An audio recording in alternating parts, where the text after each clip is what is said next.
जिंदगी है तो परेशानियां तो आएंगी, और परेशानियां हैं तो सॉल्यूशन है ही, क्योंकि ऐसा तो कोई ताला बना ही नहीं है जिसकी चाबी ना हो।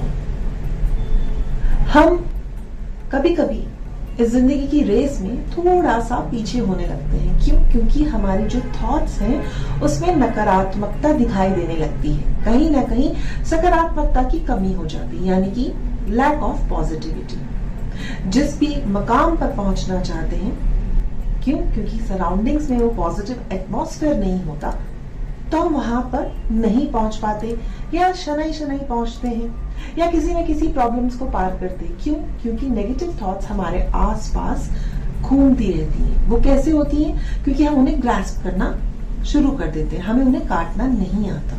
तो क्या कोई ऐसा माध्यम है कि नेगेटिविटी को हम उसे आसानी से कम कर सके, या अपनी इस सोच को सकारात्मकता से किस तरह से आसानी से अपने अंदर आ सके? बिल्कुल, आज इसी विषय पे ही चर्चा करेंगे कि किस तरह से बड़ी आसानी से हम अपने आसपास की जो सराउंडिंग्स हैं उसमें पॉजिटिविटी क्रिएट कर सकते हैं।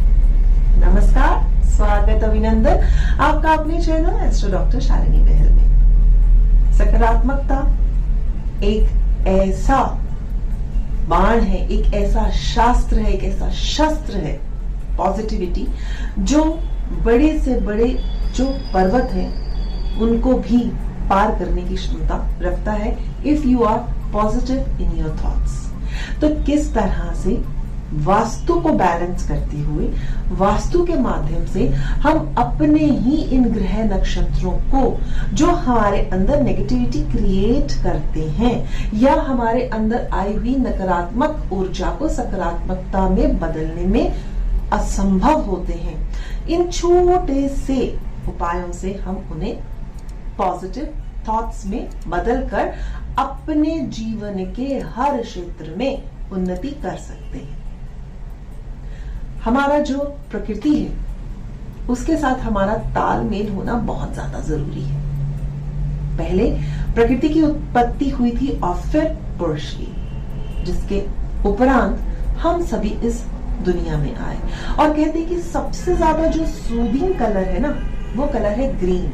ग्रीनरी देखकर या एक खुला आसमान देखकर सब लोग अपने आप ही थोड़ा सा सूद down, calm down, Shanti Swarup में होने लगते हैं। होता है ना? बिल्कुल। इसीलिए मैं कुछ ऐसे छोटे छोटे से पेड़ और पौधे बताऊंगी जिससे कि आप अपने घर में या घर के आंगन या बिल्कुल घर की दहलीज के बाहर लगाकर अपने जीवन में बहुत बदलाव ला सकते हैं। सबसे पहले बात करूंगी केले के वृक्ष की। आप उसे घर के अंदर तो नहीं, लेकिन बाहर जरूर लगा सकते हैं। आजकल के कॉम्पिटिटिव दौर में व्यक्ति को ज्ञान की बहुत अधिक आवश्यकता है। वह जो केले का वृक्ष है वह बृहस्पति का स्वरूप है। अगर वास्तु के अनुसार आपके नॉर्थ ईस्ट में भी किसी तरह की कोई भी बाधा नजर आती है, अगर आपने अपने मैप्स चेक कराए हैं या आपको लगता है कि आप उन्नति नहीं कर पाते, धन संबंधी आपको किसी न किसी तरह की विघ्न बाधाएं आती हैं, नॉलेज ज्ञान उत्पत्ति में बाधाएं आती हैं, स्टडी से रिलेटेड अगर आपको कोई बाधा आती है, अच्छी से मेमोरी शार्प नहीं है, लर्न नहीं हो पाता, या एक अच्छा रिश्ता नहीं मिल रहा, तो और कुछ नहीं, केवल मात्र आप अपने घर के या तो आंगन में या बाहर प्रेफरेबली आप एक केले का वृक्ष लगा सकते हैं। उसमें जल अर्पित करें, हो सके तो डेली 5 मिनट 2 मिनट उसके साथ बैठें, सुने और अपनी सुनाएं। यकीन मानिए ये जितनी भी प्रॉब्लम्स बोली हैं धीरे धीरे सॉल्व होने शुरू हो जाएंगी। दूसरी बात करती हूँ तो नीम का पेड़ तो नहीं उगाया जा सकता घर पे, बहुत बड़ा वृक्ष तो घर के अंदर उगाना वास्तु के अनुरूप भी नहीं है, परंतु अगर आपको किसी न किसी तरह की ऊपरी बाधा की प्रॉब्लम है, राइट, और या आपको बहुत ज्यादा बीमारियां घेरे रहती हैं, तो नीम का वृक्ष एक बहुत अच्छा औषधि स्वरूप माना गया है। आप छोटा सा नीम का तना अगर आप किसी भी वृक्ष में घर में उगाएं और उसकी नित्य प्रति जल अर्पण करें, उसकी सेवा करें, धीरे धीरे उसे उगाएं, तो कहते हैं कि जो आपका नीम का वृक्ष है, उसमें माँ दुर्गा का वास होता है। और माँ दुर्गा दुर्गति शमनी, अर्थात जितने भी आपके रोग, ऋण, शत्रु से संबंधित भय हैं, प्रॉब्लम्स हैं, वो शनि कटनी आरंभ हो जाती है। और नीम के वृक्ष के नीचे अगर कभी बैठने का मौका मिले, उसकी छाया के नीचे बैठे, तो आपके अंदर सकारात्मकता का सृजन होना ग्रेजुअली आरंभ हो जाएगा। यही नीम का वृक्ष अगर आपको कभी मौका मिलता है, आप उसके नीचे बैठते हैं, और अगर आपको लगता है कि आप नजर दोष से पीड़ित हैं, तो वहां बैठे। जब आप सैर के दौरान जाते हैं, पार्क में टहलते हैं, तो 2 से 5 मिनट उसके नीचे बैठे, आपके अंदर जो नजर दोष है वो भी हटने लगेगा, बिल्कुल, और सकारात्मकता का सृजन होगा।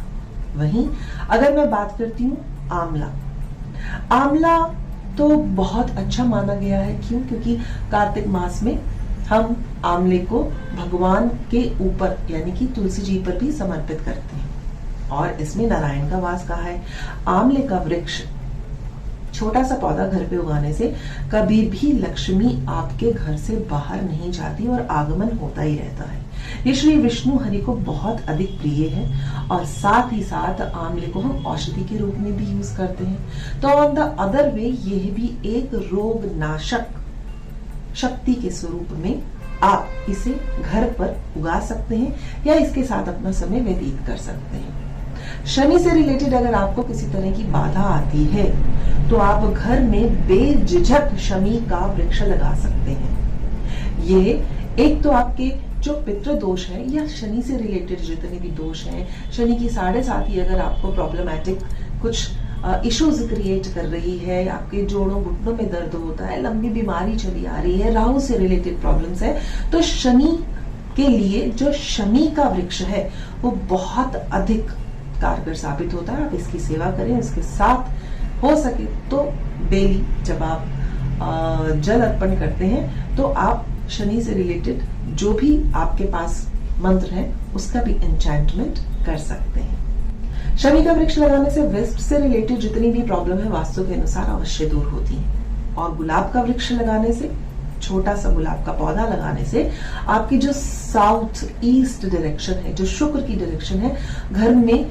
जितने भी लेडीज से रिलेटेड, लग्जरी से रिलेटेड अगर आपको इश्यूज हैं, और जो फ्लो ऑफ इनकम है वो नहीं हो पाता, तो ये जो गुलाब का पौधा है ये काफी कारगर सिद्ध होता है। घर में खुशियां लाता है, खुशबू फैलाता है, और आपसी सामंजस्य बनाए रखता है। तो गुलाब, चाहे लाल गुलाब है या सफेद या गुलाबी, आप इन तीनों में से किसी भी कलर का गुलाब घर पे उगा सकते हैं, और इसमें नित्य प्रति जल देकर अपने शुक्र को मजबूत कर सकते हैं, और साथ ही साथ साउथ ईस्ट डायरेक्शन होगी। वहीं अगर आप गेंदे का पौधा लगाते हैं, so on the vastu way it helps if you have got any problems related to your north direction, यानी कि आपके धन आगमन के स्तोत्र खुलते ही नहीं है, बिजनेस खुलता है और फिर बंद हो जाता है, स्तोत्र कहीं ना कहीं छोटे हो जाते हैं, पैसा रुकता ही नहीं है, या रुका अटका पैसा वापस आता ही नहीं है, तो उसके लिए आपको अपने बुद्ध को मजबूत करना होगा। और बुद्ध के लिए सबसे अच्छा अगर कोई भी पौधा है तो वो है गेंदे का पौधा, और साथ ही ये आपकी नॉर्थ डायरेक्शन से रिलेटेड जितने भी वास्तु दोष हैं उनको भी दूर करता है, सकारात्मकता लाता है। क्योंकि जैसे ही दोष, नजर दोष है, या बॉडी में पेन्स रिलेटेड, या आपको किसी न किसी तरह की बीमारी है, या ज्ञान की कमी है, जैसे जैसे ये दोष दूर होने शुरू होते हैं, वैसे वैसे सकारात्मकता का सृजन होता है, और हम अपने एम की तरफ बढ़ने लगते हैं और उसे अचीव करते हैं। सबसे अच्छा पौधा जो कहा गया है उसे बोलते हैं तुलसी। आप घर में 5-11 मिनिमम 5 तुलसी के पौधे चारों डायरेक्शन और ब्रह्म स्थान पर लगा सकते हैं। 11 का एक पूरी 11 तुलसी के पौधों की रो बना सकते हैं। और जब मैंने किसी के घर वास्तु विजिट की थी, इट्स ईयर बैक स्टोरी, तो उनके यहाँ पर काफी बड़ा घर था। हमने 108 छोटे छोटे तुलसी के जो पौधे उगाए, एक अलग अलग स्थानों पे as per their house map.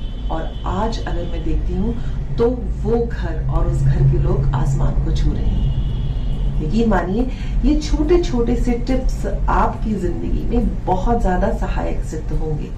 खर्चा भी नहीं है और सबसे ज्यादा सकारात्मकता है। जिंदगी की ऊंचाइयों को छूने के जो ख्वाब है वो सकारात्मक यानी कि पॉजिटिविटी क्रिएट करने के कारण जो नहीं हो पाते हैं उन्हें आप बहुत आसानी से छू सकते हैं और इस जिंदगी को बहुत एंजॉय कर सकते हैं। मैं तो यही चाहूंगी कि आप इस जिंदगी को हर तरह से एंजॉय करें। छोटे छोटे जो उपाय हैं जो आसानी से किए जा सकते हैं अवश्य करें। अगर वीडियो पसंद आई हो तो इसे लाइक और सब्सक्राइब करना मत भूलिएगा। इसी के साथ अपनी वाणी को विश्राम देती हूँ। नेक्स्ट वीडियो में बहुत जल्द मिलूंगी। तब तक के लिए आप सबको हृदय से धन्यवाद। प्रणाम।